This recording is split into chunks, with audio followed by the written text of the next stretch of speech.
Bom dia, irmãos. Que a paz do Senhor esteja conosco, nesta manhã. Deus é maravilhoso, nos dá vida, saúde, cuida de nós, né? Em todos os lugares, o Senhor está conosco. Por onde andemos, o Senhor cuida de nós. Em qualquer mudança que venhamos a fazer, o Senhor cuida de cada um de nós. Nesta manhã, estaremos estudando a lição 7, Refugiados recomeçando a vida. Vamos pedir a permissão do Senhor, a orientação para esse estudo nesta manhã. Amado Deus, nesta manhã, estamos alegres, felizes, porque o Senhor cuida de nós, de uma forma tão especial. Obrigado pelos irmãos que aqui estão, aqueles que estão trabalhando ali na cozinha, aqueles que estão nos seus trabalhos, seus passeios. Jesus cuida de cada um, de uma forma muito especial. Te peço misericórdia para estar aqui à frente, Senhor. Peço perdão a Deus pelos delitos, maus pensamentos, tantas coisas que desagradam ao Senhor. Nesse momento estamos pedindo perdão. Perdão para ouvirmos a Tua palavra, entender e colocá-la em prática nas nossas vidas, sabendo que nós somos sim um povo diferenciado neste mundo. Porque assim o Senhor fala na Tua palavra, que separa o seu povo. Mesmo estando no meio de todos, mas o Senhor separa o Teu rebanho. E precisamos dar testemunho disso. Nós te agradecemos em nome de Jesus. Amém. Irmãos, nesta manhã, nós estamos nesses estudos falando do povo do Egito. Estava preso tanto tempo lá. E nós falamos ao longo desse tempo com professores na escola dominical, com ensinos preciosos da palavra de Deus. E nesta manhã quero chamar a atenção dos irmãos, porque este é um momento, assim, do pique, que é a saída dos irmãos, finalmente da escravidão. Lembra disso?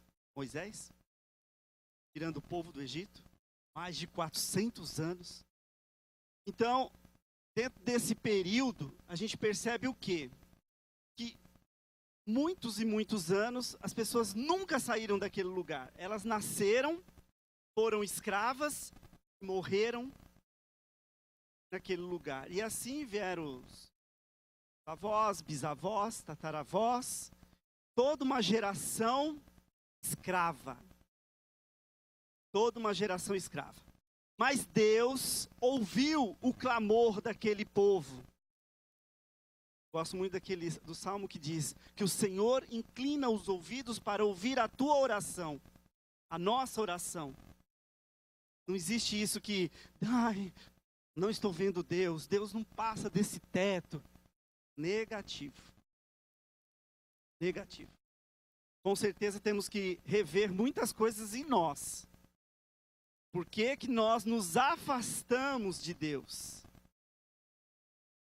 E nessa manhã, nós vamos perceber alguns conflitos de mudanças que ocorreram na sua vida. Quantas viagens, quantas mudanças com a família, quantos empregos, quantas readaptações, quantos choros, quantas tristezas e muitas alegrias também.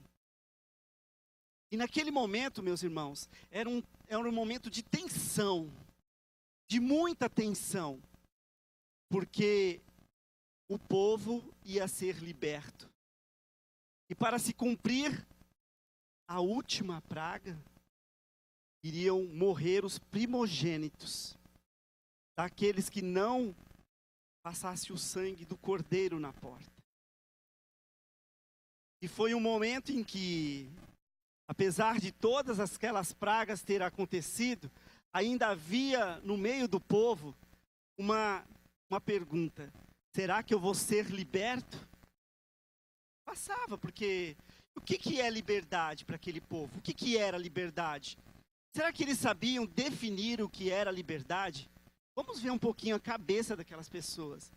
Como eles poderiam definir liberdade se eles nunca foram libertos?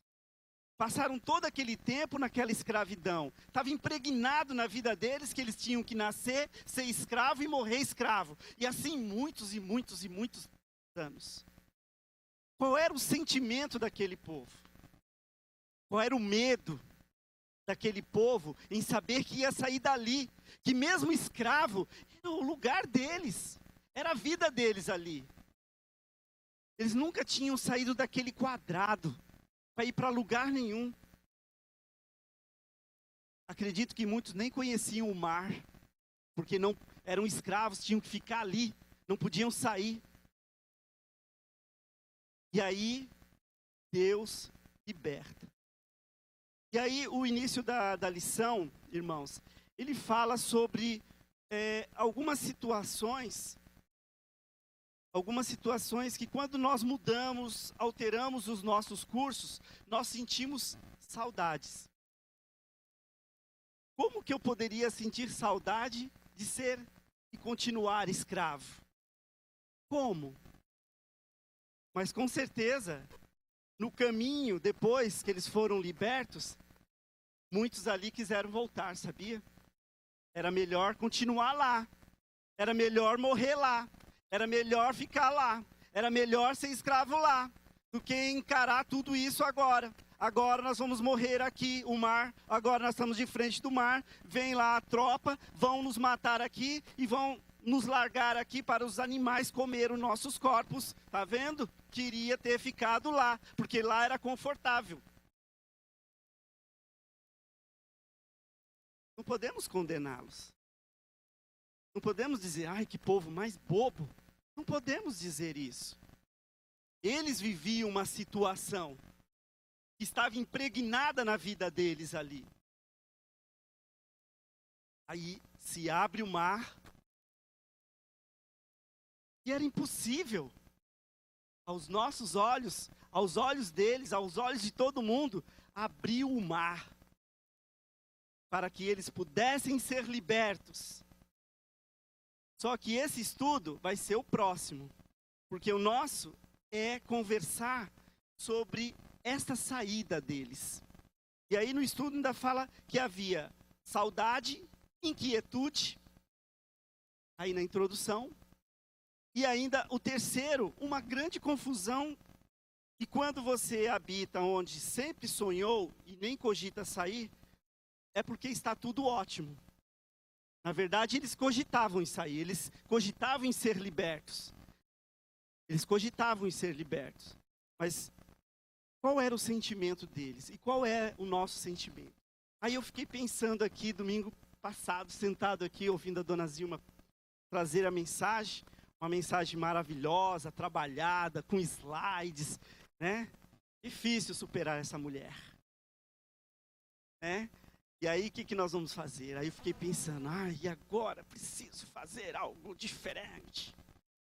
Aí eu fiquei pensando, e as pessoas que vêm de outros países para o Brasil? Como que é isso? Como que eles conseguem? Aí eu fiquei pensando, nosso país é tão grande, né? Muito grande. Muito grande. E eu tenho certeza que muitos aqui não são daqui de Tocantins. Vieram ou saíram, né? E a diferença é muito grande. Eu mesmo fui chamado muitas vezes a atenção por alguns palavreados que nós usamos lá em São Paulo e aqui é diferente. Aí temos que nos policiar. Eu fui indagado por uma criança de aproximadamente 7, 8 anos. Estava conversando com a mãe dele. E aí, no meio da conversa, ele perguntou assim, mas que papo é esse, mais de adolescente? Aí a mãe dele foi explicar, não, é que ele é de São Paulo. Aí ele fala, pô, meu, sabe, não sei o quê, né? Tem uma fala assim, meio diferente. Eu acho que essa fala é de adolescente. Garotinho falando. E aquilo chamou muito a minha atenção, porque mesmo no mesmo país, há muita diferença. Aí, ainda fiquei pensando, já sei, vou entrevistar algumas pessoas que moram aqui, eu vou convidar pessoas que moram aqui em Araguaína, que são de outros países. Aí convida outro, um ia vender flores para a mãe, o outro ia não sei o quê. E nunca consegui esse depoimento. Aí fiquei pensando, poxa, eu queria levar alguma coisa diferente. Mas ficou assim, sabe aquele repórter bem atrapalhado, entrevistando outra pessoa? Aí eu falei assim, já sei, vou fazer no celular. Aí eu consegui 2 pessoas, porque também a semana foi muito agitada. Aí eu consegui uma mexicana e uma boliviana, que não é boliviana, mas é brasileira. Mas aí vocês vão entender como é que é isso, né? E aí eu vou passar primeiro da mexicana. Não ligue, foi meio atrapalhadinho a entrevista, mas é só para a gente ter ideia do que... Eu não falei nada, eu só perguntava as coisas para ela e ela respondia mais ou menos como está aqui na introdução. Tem como, o da escola dominical, antes de bater um papo aqui com a Ivone Grave, né, a mexicana, eu quero mandar um abraço para o nosso Uber, Luciano, que está aí no fundo, sempre senta lá no fundo, lá na igreja. Ótimo Uber, serve cafezinho no carro. Então pode chamar, excelente serviço. Bom, estamos aqui com a Ivone, né, para falar um pouquinho aí das facilidades e dificuldades de estar aqui no Brasil. Ivone, como é que é lá no México? Como é que é lá? Quais eram as dificuldades?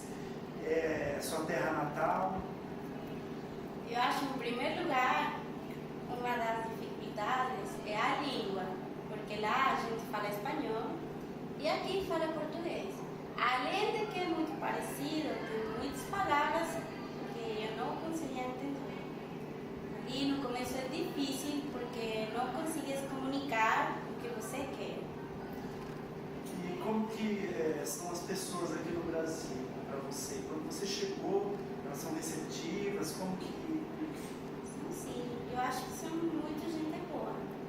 A maioria das pessoas que eu conheço são gente muito boa. Faz sentir a gente como se estivesse em casa. Mas é muito diferente. Se eu fosse para o México, como que eu seria recebido lá por ser brasileiro? Muito bem, com certeza. O povo lá também são bem receptivos. E gostam de brasileiros. Gostam de brasileiros. E ela é aluna, né, do curso de administração. E como que é para você estar na faculdade estudando, os professores estudam, claro, português, né, brasileiros, falando português, na verdade, brasileiros, e você mexicano? Eu acho que às vezes é difícil nas provas, porque tem algumas palavras que utilizam que eu não sei o significado e não posso perguntar, porque senão dá na resposta. Então é difícil, mas pouco a pouco estou melhorando. A escritura é muito difícil. Sua mãe mora no México? Minha mãe mora no México com meu irmão e meu pai e minha madrasta moram aqui. E agora, no Dia das Mães, como que vai ser? Ai, que triste. Lá no México é hoje, Dia das Mães. Sexta-feira. É tudo dia 10 de maio. Ali, só falei por telefone com minha mãe. Da escola Pode cortar, dominical, porque tem um outro aí. De bater um papo aqui com Pode cortar, Ivone você Grave, voltou do né? início. Isso. Na verdade, assim, foi muito corrido e aí o celular acabou a bateria e não deu para fazer o final ali. Mas tudo bem. Mas uma coisa, saudade, dificuldade da língua, dificuldade de algumas coisas, mas ela se sentiu muito acolhida. Aí eu fiquei pensando assim, olha o quanto é importante a igreja. Olha o quanto é importante a igreja. Quando eu saí de São Paulo, claro, não conhecia ninguém, quer dizer, nunca tinha vindo para cá. E aí, quando eu cheguei em Gurupi, Antes, na verdade, lá em São Paulo, já comecei a pesquisar.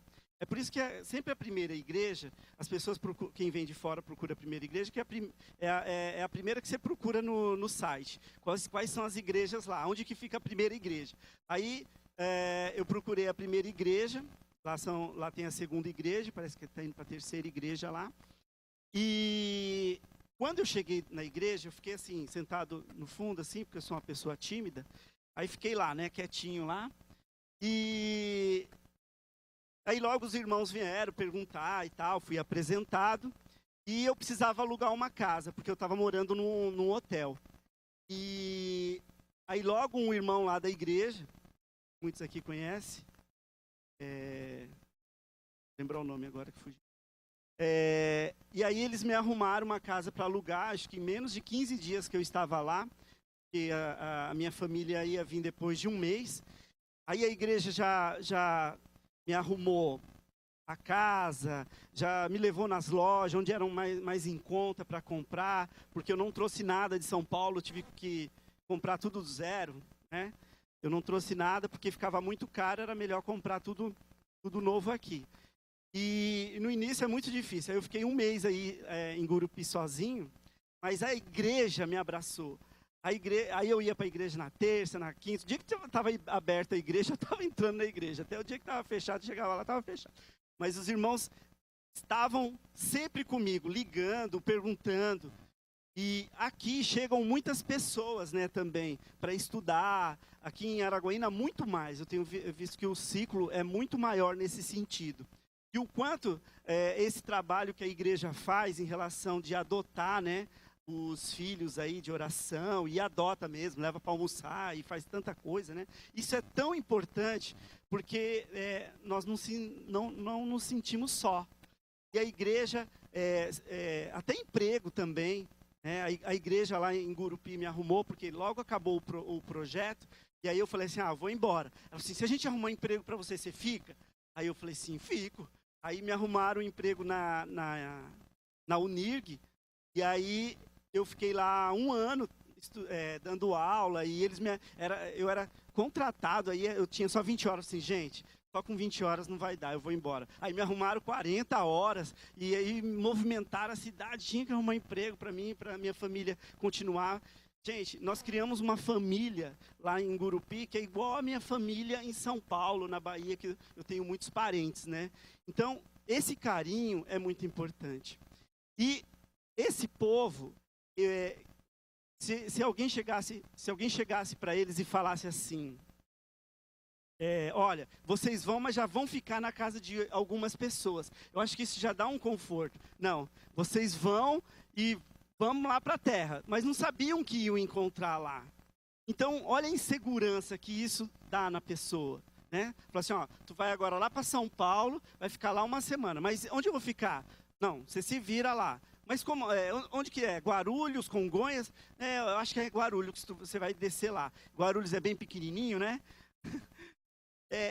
Tu vai descer lá e depois lá você se vira. Isso que tem. Eu quando eu fui a última vez lá para São Paulo, eu fui no Terminal 1, aí eu tinha que ir para o Terminal, na verdade, 2, que era Nordeste. Aí eu tive que pegar um ônibus lá dentro para poder ir para esse terminal. Então, você vê como que é grande lá.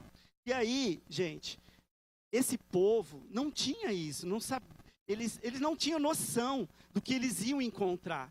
E aí, para ajudar, a primeira coisa que acontece, eles se deparam com uma situação muito difícil. Tinha o mar, daqui a pouco vinham os soldados atrás. Aí, não, eu quero voltar a ser escravo mesmo. Aí eu fiz outra entrevista, só que essa aí está em 4 partes, aí eu numerei, 1, 2, 3, vamos assistir. Essa é a boliviana que eu falei.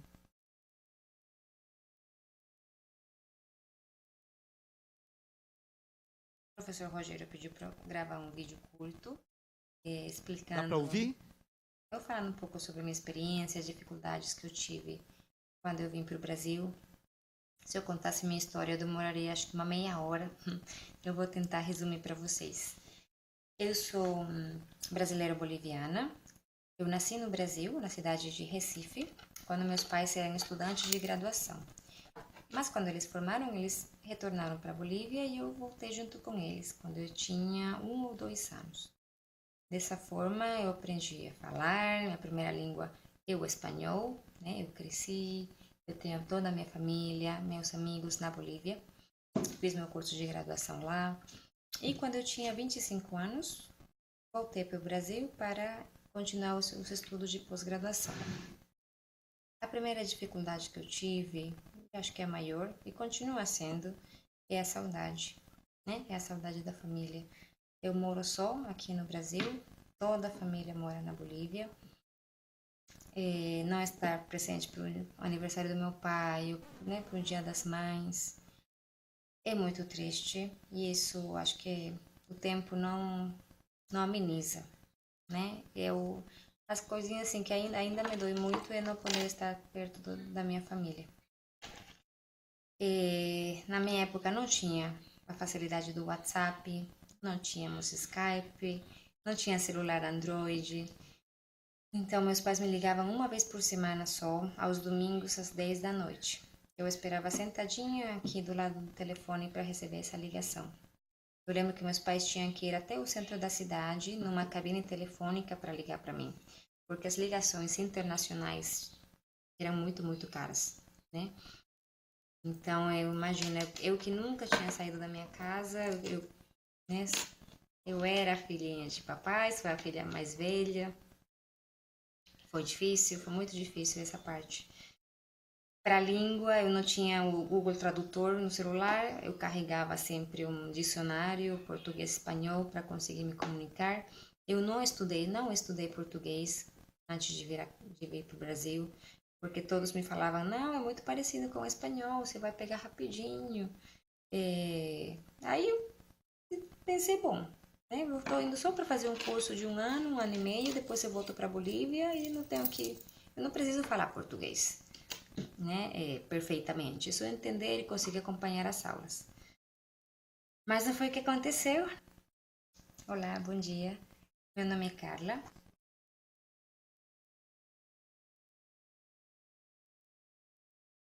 Fez em parte por causa que ela mandou no celular. Ela fez tarde da Mas noite. não foi o que aconteceu, né? Meu plano inicial era vir aqui para o Brasil, estudar, fazer especialização e voltar para casa. Mas Deus decidiu que eu ia ficar mais tempo e eu estou aqui há quase 10 anos. Ainda não falo português perfeito, né? Tenho sotaque carregado que só, porque, bom, né? O espanhol é minha primeira língua. E no Brasil, minha primeira moradia foi com meninas do Peru, então eu falava espanhol em casa. Eu demorei para conseguir me comunicar em português apropriadamente. Eu tive, bom, além da saudade, da comunicação, eu tive um pouco de dificuldade com o dinheiro, porque na época o real era uma moeda muito forte comparada com o boliviano. E meu pai ganhava, né? Meus pais trabalhavam e ganhavam em bolivianos e tinham que enviar reais para mim. E era muito caro, porque tínhamos que fazer a conversão para o dólar, depois para o real. Então eu tive que me apertar bastante os primeiros anos, né? Mas todo sacrifício vale a pena, né? E depois as coisas foram melhorando, graças a Deus eu consegui estudar aqui no Brasil com bolsa. Eu falo, eu sei que o brasileiro se queixa muito, né, dos problemas do país, mas o Brasil é um país privilegiado e ele me deu muitas oportunidades, e a oportunidade está para quem quer, né, aproveitá-las. Eu preciso falar sobre o brasileiro em si. Eu tive a oportunidade de morar em outro país. Eu morei na Inglaterra por 1 ano e meio. Eu não consegui fazer amigos. Sou 2 amigos em 1 ano e meio. Eu não tive um grupo de amigos. As pessoas são mais individualistas, né? É difícil elas acolherem um estrangeiro. Muito educadas e respeitosas, né? Nada a falar sobre isso. Mas o acolhimento e aquele calorzinho humano eu senti só no Brasil. Eu sinto isso, né? Todo dia. Tanto que eu tenho amigos aqui que considero uma família. E isso realmente é uma bênção. E eu acho. Mas não foi o que aconteceu, né? Meu plano inicial era vir aqui para o Acho Brasil. que é isso, agora o 3.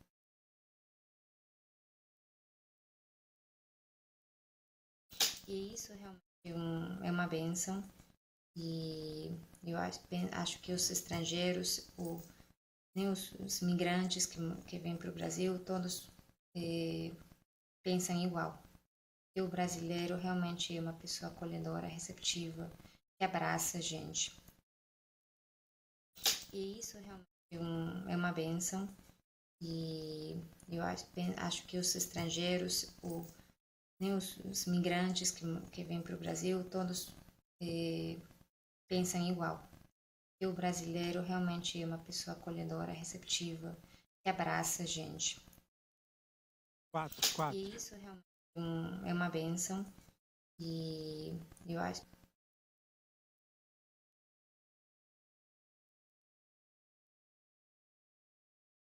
E para finalizar, meu muito obrigada ao Brasil e aos brasileiros por terem me acolhido tão bem neste país. Eu amo e considero meu também. Obrigada a Deus pelas dificuldades e pelas provações, que com certeza me fizeram uma mulher mais forte, dependente e segura. E para finalizar, meu muito bom. obrigada ao Brasil É, e aos vou brasileiros. pedir para os irmãos, pode tirar. Vou pedir para os irmãos abrirem Êxodo, capítulo 12, que é o texto, antes da gente entrar aqui nos nossos tópicos. Então, bem distanciais naquilo que nós vamos falar, mas nós precisamos entender o texto, e é um texto um pouquinho, é o capítulo 12, do versículo 1 ao versículo 28. Vou pedir a ajuda dos irmãos para que possamos fazer uma leitura responsiva, ok? Êxodo 12. Obrigado, meu irmão, você é muito acolhedor. Vamos ler então Êxodo capítulo 12, do versículo 1 ao 28, e a palavra de Deus diz assim: Disse o Senhor a Moisés e a Arão na terra do Egito: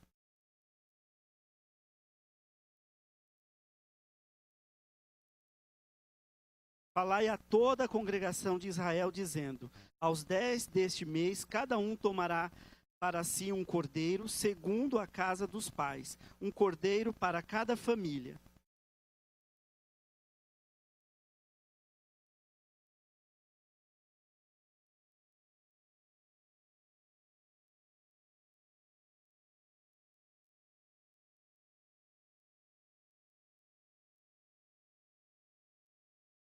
O cordeiro será sem defeito, macho, de 1 ano. Podereis tomar um cordeiro ou um cabrito.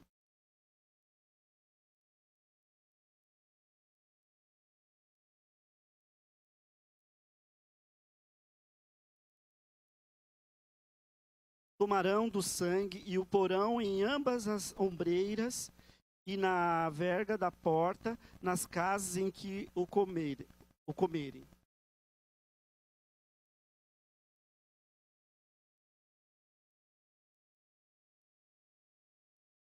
Não comereis do animal nada cru, nem cozido em água, porém assado ao fogo, a cabeça e as pernas e as fressuras.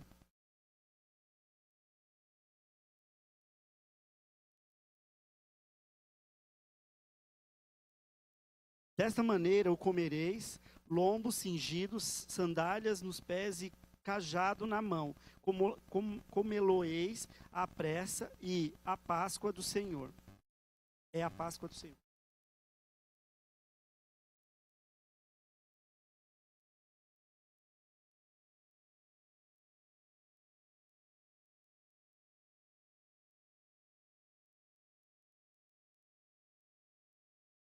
O sangue vos será por sinal nas casas em que estiverdes. Quando eu vir o sangue, passarei por vós, e não havereis entre vós pragas destruidoras, quando eu ferir a terra do Egito.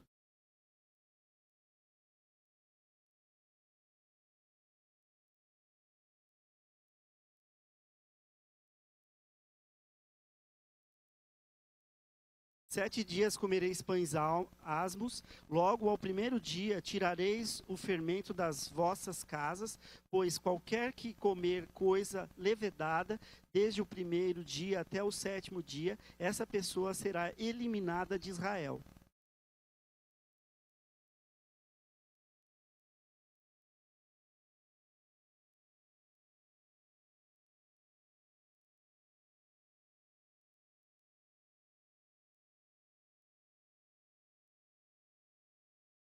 Guardai, pois, a festa dos pães asmos, porque nesse mesmo dia tirei vossas hostes da terra do Egito. Portanto, guardareis esse dia nas vossas gerações por estatuto perpétuo.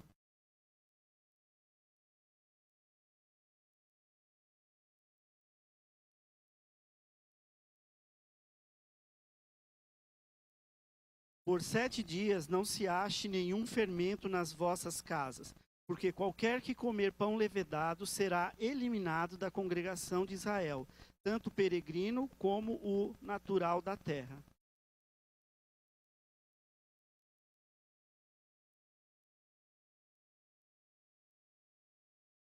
Chamou, pois, Moisés todos os anciões de Israel e lhes disse: escolhei e tomai cordeiros segundo as vossas famílias, e imolai a Páscoa.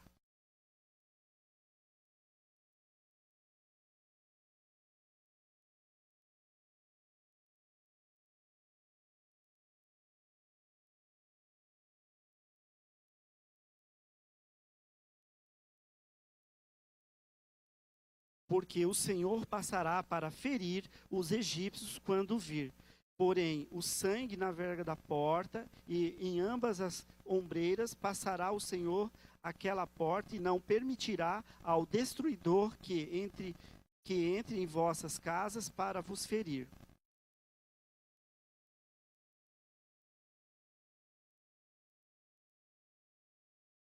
E uma vez dentro na terra que o Senhor vos dará, como tem dito, observai este rito.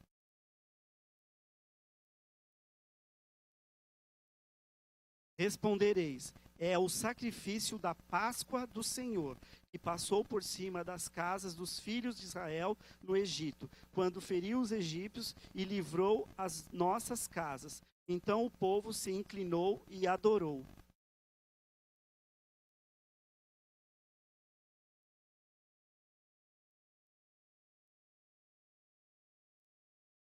Obediência.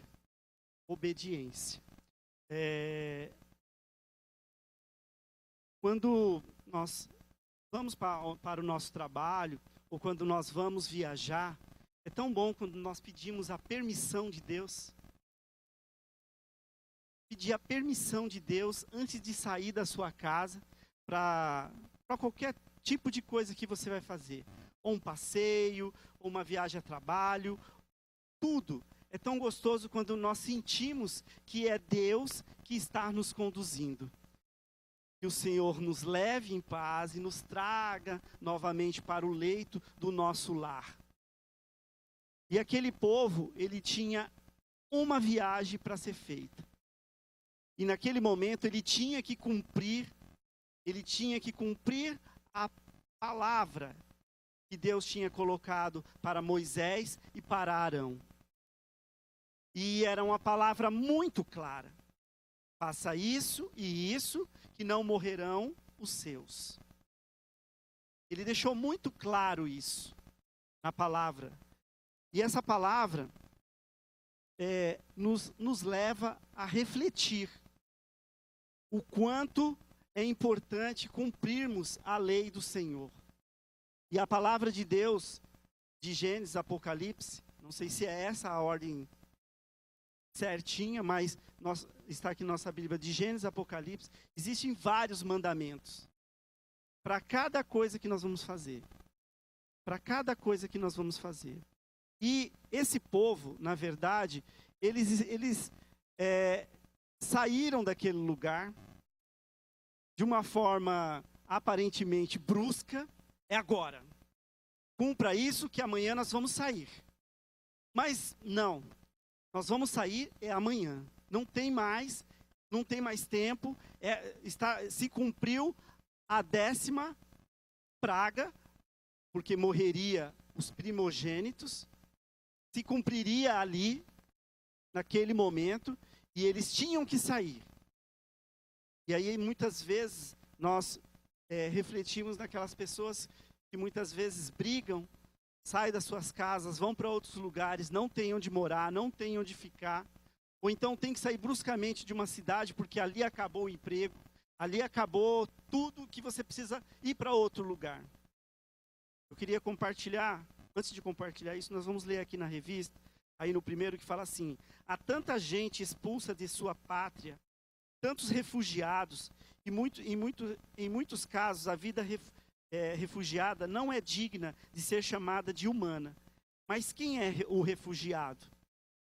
No nosso país nós temos muitos refugiados.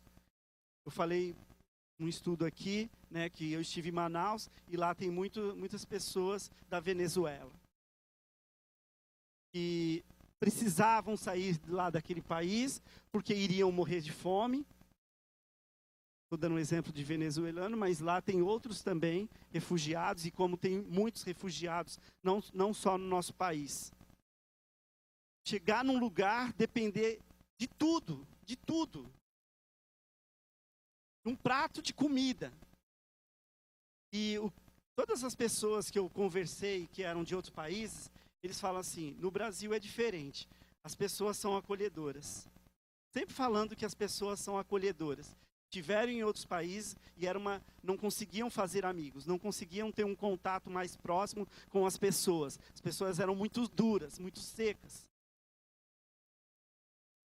E gostaria de compartilhar uma coisa que veio na minha lembrança, quando minha mãe saiu da Bahia e foi para São Paulo. O meu avô presbiteriano, eu não sei se na época ele já era presbítero, o pai da minha mãe, lá na Bahia, acho que já era assim, ele era presbítero na cidade chamada Campo Formoso, cidade muito pequena lá na Bahia, e muito conhecido por causa das pedras preciosas, né? E a minha mãe ficou grávida de um rapaz, e esse rapaz não assumiu, e virou assim uma bagunça na cidade, porque meu avô era um homem assim muito conhecido na cidade. Era, para falar a verdade, quem é que não conhecia o cara que fazia caixão, né? Era o único cara na cidade que fazia caixão. E aí acordava o meu avô de madrugada para ele ter que ir lá e medir o defunto para poder fazer o caixão. Então todo mundo conhecia meu avô. Meu avô sempre foi carpinteiro, marceneiro, e a pressão foi muito em cima, muito difícil na cidade. Eles ficaram muito envergonhados e, de um momento para o outro, resolveram ir para a Bahia, ou para São Paulo. Chegando em São Paulo, sem recursos, sem nada, meu avô já tinha, acho que uns 5, 6 filhos, ele teve 11 no total, e a minha mãe não tinha onde ficar, né? Aí minha mãe teve que ir para o Exército da Salvação. Era um lugar lá no centro de São Paulo, e era esse Exército da Salvação, quem cuidava eram os alemães. Eles que eram responsáveis desse espaço de mulheres grávidas e não tinham recurso, então eles davam um trabalho lá para que elas pudessem se manter. Minha mãe era costureira, desde muito menina era costureira, entrou lá e ficou trabalhando lá na costura, até ter o bebezão aqui. E aí, então, difícil. Falar isso no Dia das Mães é complicado. Vamos lá.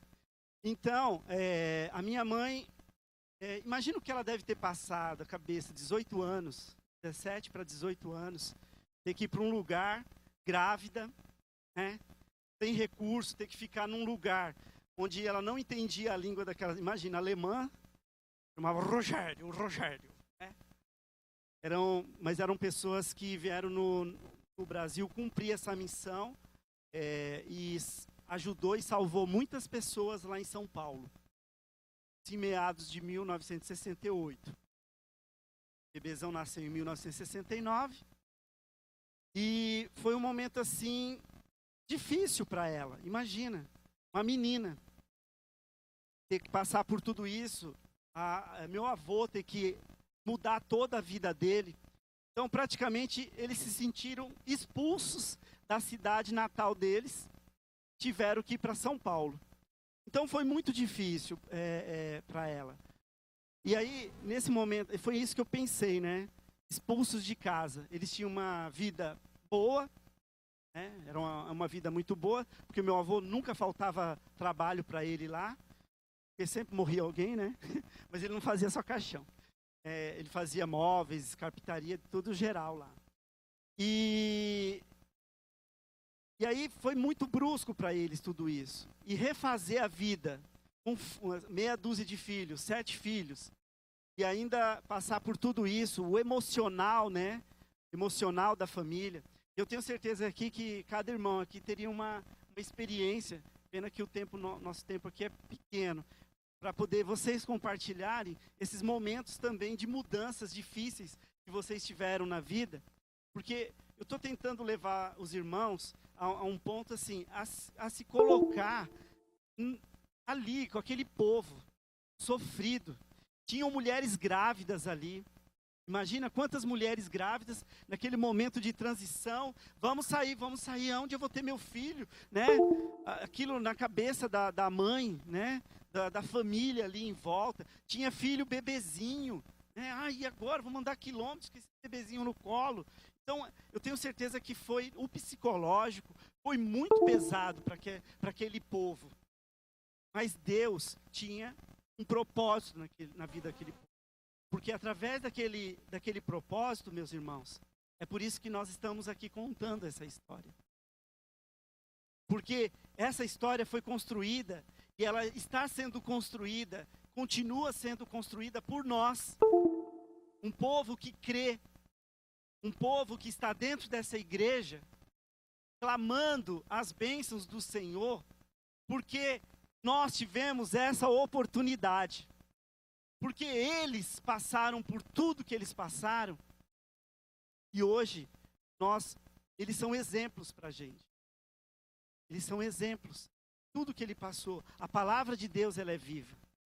Eu tenho certeza que se outro irmão viesse dar esse estudo, daria completamente diferente. Imaginaria que eu estaria dando esse estudo bem diferente. Mas é assim que Deus me falou.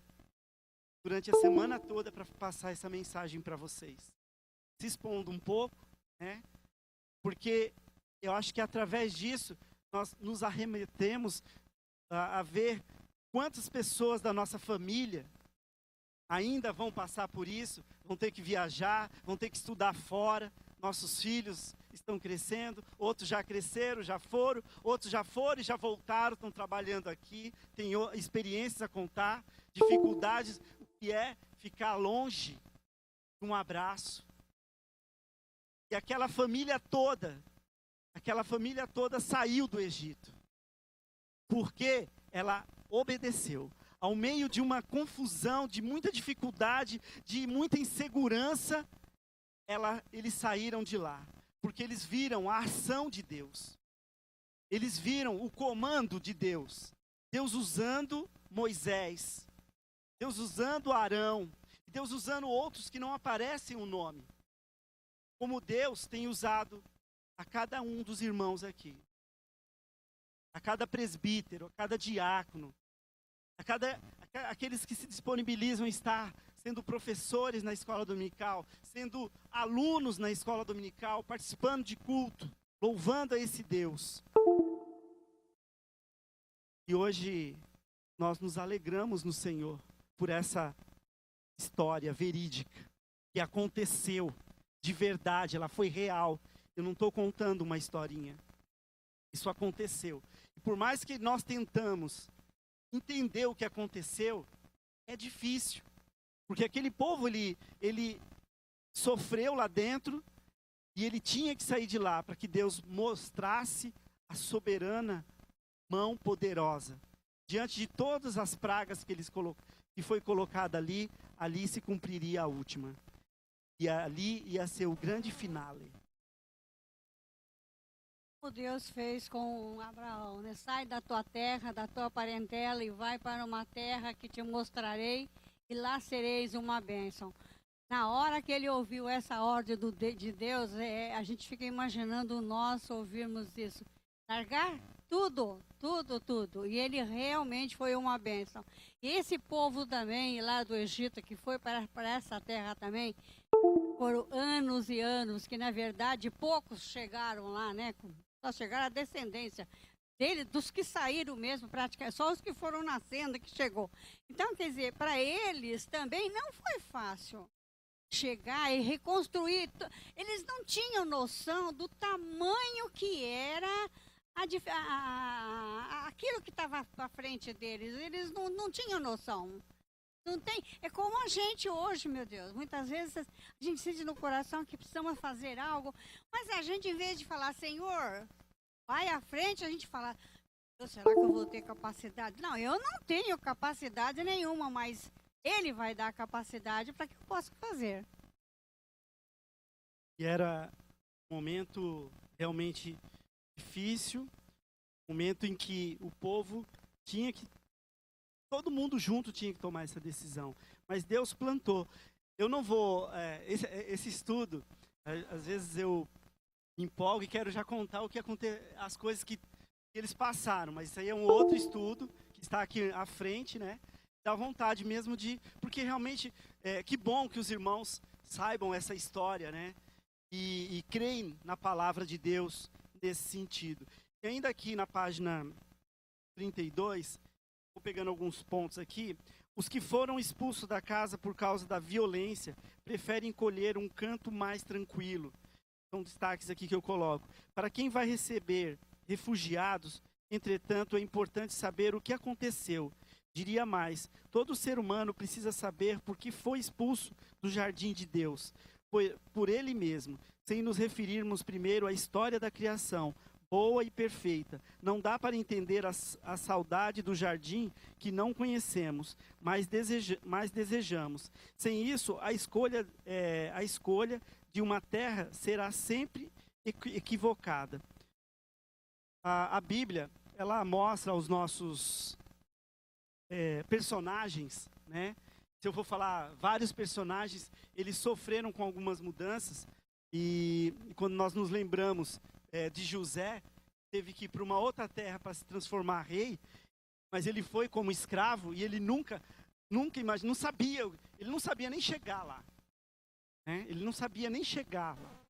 Mas Deus, Ele vai montando a nossa vida, aqueles que creem no Senhor, não tem erro. E todo mundo sabe aqui para onde nós vamos.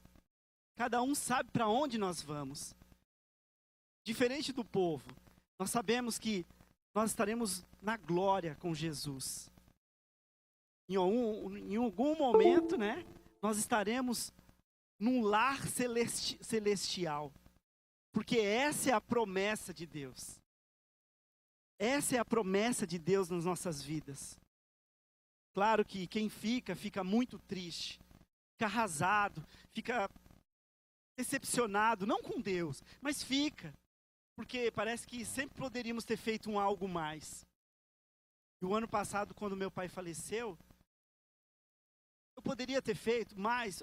Acredito que sim, mas meu coração está muito em paz, porque eu fiz o possível que eu podia para que eu não ficasse com o coração pesado em relação a isso. A penúltima vez que eu fui lá, meu pai ainda não estava legal para ficar saindo, mas eu sabia que ele gostava de ir no estádio. E eu me lembro que o primeiro que me levou no estádio foi ele. Eu tinha 7 anos de idade. E aí eu tive a honra de levar o meu pai, né, no estádio no final da vida dele. E isso foi importante para nós dois. Isso foi gratificante porque isso ficou na minha memória, ficou no meu coração. Né? E de bom, tantas coisas boas, né? Nós não somos perfeitos, cometemos tantos erros. E aquele povo, eles precisavam sair daquele local. Porque Deus não estava se agradando de ver o seu povo escravo. E o mundo nos vê como escravos desse momento. Olha só que coisa, né? Até nos chamam de louco. O mundo nos chama de louco por acreditar, por crer, por depositar essa nossa fé nesse Deus.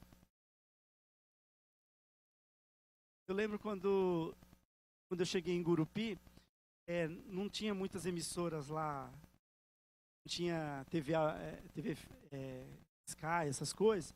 Aí eu queria assistir um programa evangélico e não tinha. Aí eu tinha que assistir o R.R. Soares. E aquela musiquinha dele ficou na minha cabeça. Estou seguindo a Jesus Cristo, este caminho eu não desisto. E aquilo ficou na minha cabeça, assim. Porque todo dia de manhã eu ligava a televisão, estava me preparando para ir trabalhar, e ele cantava essa música. E essa música me fez também, né? Parar e pensar. O quanto é bom seguir a Jesus Cristo. Porque quantas vezes também nós não pensamos em sair deste caminho. Batemos na trave, ficamos distantes de Deus. Nos afastamos, perdemos a fé. E muitos não conseguem voltar. Muitos não voltaram para este lar. Porque aqui, gente, é o nosso lar. Nós estamos no nosso lar, entre família e povo de Deus. Somos diferentes, temos as nossas diferenças, seres humanos. Ô povo, né? Mas nós somos da família, da geração de Deus. E aí, vamos andar mais um pouquinho. O lar definido, sabores novos, né? Quando estive vendo essa parte, eu estou sentindo aqui sabores novos. Você é daqui? Você veio de onde? Do Paraná? Olha lá. 6 anos. Veio do Paraná. Senti outros sabores. Eu conheço um pouquinho o Paraná. Já estive lá em Ponta Grossa e alguns lugares ali. Excelente carne. Churrasco maravilhoso. Mas eu ainda prefiro aqui o do Tocantins. A carninha do Tocantins, quando meus parentes vêm de São Paulo para cá, ele fala assim, isso aqui é carne ou é sobremesa? Né? Tão gostoso, porque é complicado, né? Então, o que nós sentimos? Novos sabores, temos que respeitar o local, né? Podemos sair falando mal de Tocantins. Uma terra que me acolhe, me dá água, comida, uma boa casa. Como falar mal desse lugar que Deus me trouxe? Que Deus lhe trouxe, tirou do Paraná e trouxe para cá. Como? Um novo lar, uma nova casa, acolhedora, acolhedora. Acho que, como tem muita gente de vários lugares, acho que se torna mais acolhedora ainda, porque cada um quer grudar no outro, né? Não, vem cá, eu cuido de você, você cuida de mim, né? Porque realmente nós precisamos desse afago, desse carinho. Ninguém vive só. Ninguém vive separado. E o nosso lar definitivo será no céu. Onde nós vamos encontrar os nossos. Talvez, acredito que nós não vamos nos lembrar deles. Mas imagina cantar hinos de louvores ao nosso Deus. Lá no céu. E ver a esperança. E falar, valeu a pena. Chega a minha vez, vai lá olhar no livro. Será que eu entro? Eu tenho certeza que eu vou entrar. Aí bate assim na minha cabeça, né? Fala assim, entra, se deu muito trabalho, mas entra. Né? Menina. E eu vou morar neste lar. É este lar que nós esperamos. É esse lar. Porque aqui nós somos só administradores. Nós somos só administradores. Olha aqui a minha casa. Né? Não, nós somos... Dona Zilma falou com bastante propriedade na aula passada. Para a gente não se apegar. Porque nós somos apenas administradores do Senhor. Daquilo, da natureza, da sociedade. Uma ação social, uma ação sustentável. Nós temos essa obrigação porque nós estamos cuidando dessa casa que Deus nos deu para morar enquanto estamos vivinhos aqui.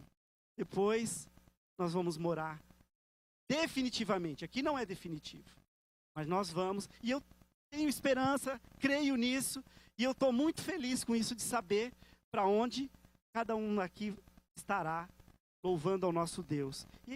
E olha quanto tempo nós estamos louvando a esse Deus, nós estamos na presença de Deus. Isso é tão importante, que Deus se agrada. Nós não temos nada para oferecer. Como é que nós vamos oferecer uma coisa que eu ganhei da própria pessoa, né? Não tem como. E Deus nos deu tudo. Nós só devolvemos a Deus. Nós só devolvemos a Deus aquilo que Ele nos emprestou. Aquilo que Ele nos deu para administrar. E aí, aquele povo, eu tenho certeza, todos eles passaram aqui na terra por situações complicadíssimas, mas estão na glória, porque o Senhor os resgatou. E o Senhor é que resgata. É o grande resgate. O Senhor está de olho em cada um de nós. Em cada momento nosso. Em cada momento. Então, esse lar, ele tem sabores novos. Ele tem sabores novos. Como nós temos aqui, nós teremos também outros sabores que não serão os da terra. Eu vou aqui na parte da conclusão.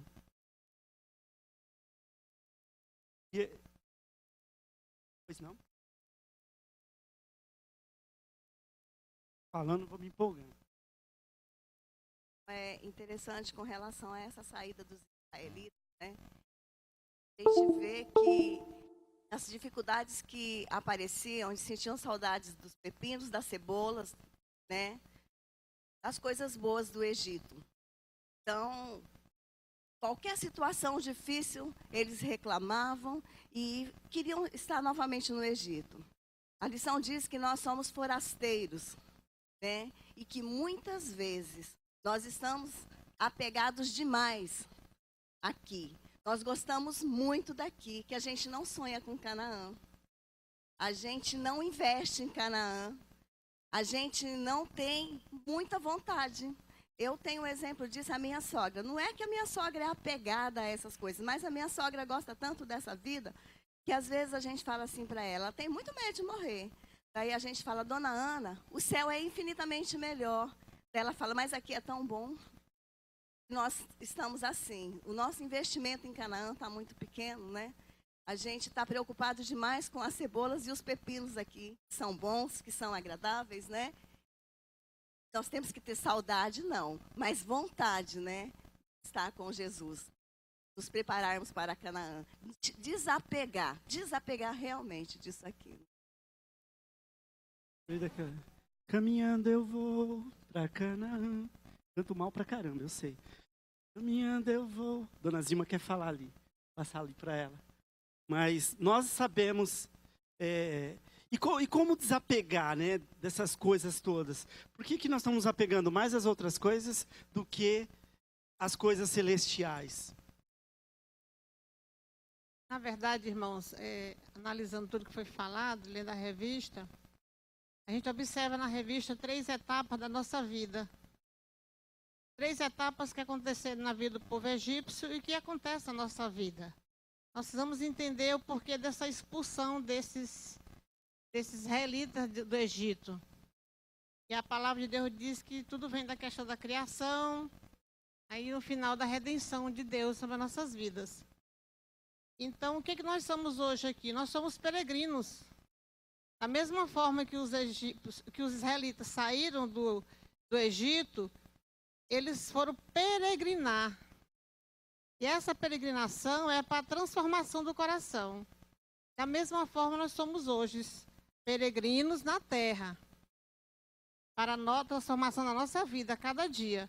Lembrando de que, nessa peregrinação, Deus nos dá condições para você pensar ou não no novo céu e na nova terra, como está em Apocalipse 21. Apocalipse 21, ele nos diz sobre o novo céu e a nova terra. Né? O João diz assim, vi novo céu e nova terra, pois o primeiro céu e a primeira terra passaram e o mar já não existe. Vi também a cidade santa, a Nova Jerusalém, que descia do céu da parte de Deus, ataviada como noiva, adornada para o seu esposo. Então ouvi grande voz vinda do trono dizendo, eis o tabernáculo de Deus com os homens. Deus habitará com eles. Eles serão povos de Deus e Deus mesmo estará com eles. O novo lar nosso. E pela palavra, ela nos garante que Deus vai morar conosco. Deus vai estar conosco na nova terra. Por isso os novos sabores, porque são sabores diferentes. Mas para isso, a gente precisa passar por uma peregrinação. E essa peregrinação ela é forte, ela é cheia de percalços, de dificuldades, até nós podermos morar na mansão celestial. E Deus, nessa peregrinação, está conosco em todos os momentos. E é gostoso quando nós vamos viajar ou passear e chegamos. Nós somos assim, né, ingratos em algumas coisas. Pede para sair, mas quando chega lá não agradece porque chegou, né? A gente a gente às vezes comete esses erros. Mas é tão gostoso quando alguém nos alerta, vamos agradecer, porque nós conseguimos chegar em determinado local, chegar bem, né? Então nós precisamos ser mais agradecidos. Nós esquecemos de agradecer, né? E Deus tem, de uma forma muito especial, cuidado da gente, cuidado de cada um de nós. Queria encerrar dizendo para vocês que o quão importante e o quanto é bom se sentir nos braços do Senhor. Por onde nós andarmos, por onde nós caminharmos, o Senhor é conosco. Nós não conseguimos esconder nada do Senhor, não conseguimos fazer nada sem Ele. E gosto muito de falar desse amor precioso de Deus no zelo com os seus filhos. Muitas coisas nós não entendemos, mas logo Deus nos revela e nos mostra o porquê. Deus possa estar nos abençoando todas as mamães aqui, abençoando de uma forma muito especial, porque é um dia, eu particularmente sempre ligo para minha mãe, a gente brinca muito por telefone, fica o tempo todo, né, conversando, mas hoje é um dia assim que eu vejo que para a gente refletir, né, Deus separa assim, como separa a escola dominical, para acalmar o teu coração aí, né, da agitação da semana e ouvirmos a mensagem. Ele também nos separa esse dia, né? O Dia das Mães, para refletirmos aquilo, né? Veio tantas lembranças, todo dia vem, né? Mas parece que nesse dia a gente fica assim, né? Saudoso, e aí vai lembrando das coisas pequenas que a mãe fez, assim, com tantos detalhes, e nos faz agradecer. Então, eu sou muito agradecido à minha mãe, agradecido a todas as mães aqui, né? Deus esteja zelando, esteja cuidando de cada mãe aqui de uma forma especial, né? O amor que chega mais próximo, né? Chega um pouquinho mais próximo do amor de Deus, diz que é o amor da mãe, né? Que é capaz de entrar na frente de qualquer coisa para livrar o seu filho. E temos várias histórias, né, nesse sentido. Então, filhos, abracem as suas mães que estão pertinho, né? Abracem sempre, porque o tempo passa muito rápido, né? Deus abençoe. Obrigado, irmãos. Esse é o estudo da palavra de Deus. Deus possa ter falado